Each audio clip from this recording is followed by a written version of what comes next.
Halo, nama saya Fian Putra Widiantoro dengan NIM 106125044. Pada video ini, saya akan memaparkan hasil observasi dan analisis saya mengenai fenomena komunikasi publik yang luar biasa dampaknya. Fokus saya adalah strategi retorika Presiden Donald Trump selama krisis militer perang AS dan Iran pada periode April hingga Juni 2026. Fenomena ini sangat penting karena memperlihatkan sebuah kontradiksi komunikasi yang bisa dibilang janggal. Bayangkan, di satu sisi delegasi Amerika sedang berusaha keras menurunkan perdamaian di Swadia. Namun di waktu yang bersamaan, Presiden Trump dari Washington malah menyambutase itikat baik tersebut lewat ancaman provokatif di media sosial. Di sini terlihat jelas bahwa batas antara diplomasi internasional yang formal dengan retorika politik yang populis telah sepenuhnya melebur. Proses observasi. Untuk membedah kasus ini, saya melakukan proses observasi digital secara mendalam selama masa krisis. Mulai dari pidato resmi militer di Gedung Putih, orasi kampanye terbuka di Washington DC yang disiarkan televisi, hingga melacak jejak digital unggahan-unggahan impulsifnya di platform Truth Social. Analisis dan temuan utama. Dalam menganalisis fenomena ini, saya menggunakan kacamata teori retorika Aristotle. Temuan saya menunjukkan bahwa kegagalan perundingan damai ini berakar dari cara Trump merombak 3 pilar persuasi komunikasi, yaitu etos,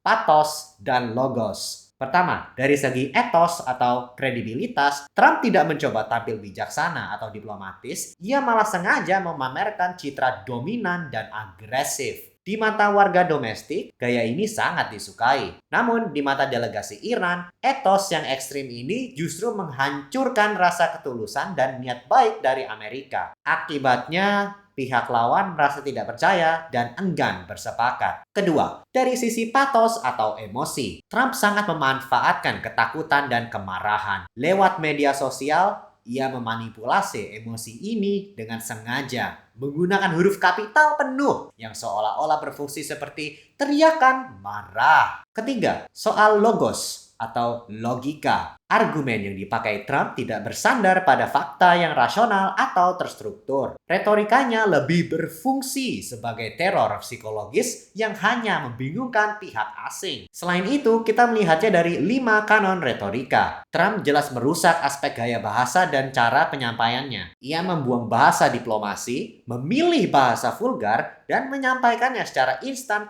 lewat internet tanpa melewati jalur resmi. Tantangan observasi dan penutup. Nah, selama melakukan observasi ini, tantangan terbesar yang saya alami adalah membedakan mana yang murni berada di ranah teori komunikasi retorika itu sendiri dan bukan teori komunikasi lainnya, seperti paradigma naratif. Dari tantangan itu, saya juga menyadari kelemahan dari teori retorika ini. Teori klasik ini kesulitan membaca era modern karena algoritma media sosial memang dirancang untuk memanipulasi amarah. Semakin sebuah post itu inflammatory atau membuat bisa dibilang orang emosi, semakin viral atau semakin populer. Jurnal dari Oath yang dirilis di 2017 menjelaskan bagaimana media sosial memang mendorong bahasa politik yang merendahkan pihak lain. Riset Enli dari 2017 yang menjelaskan bagaimana politisi mendobrak aturan agar terlihat otentik dan menaikkan kredibilitasnya. Serta terakhir, jurnal Talukdar yang dirilis di 2026 yang secara spesifik membahas bagaimana populisme digital di media sosial kini berfungsi sebagai senjata yang bisa menghancurkan hubungan antar negara. Sekian penjelasannya, terima kasih.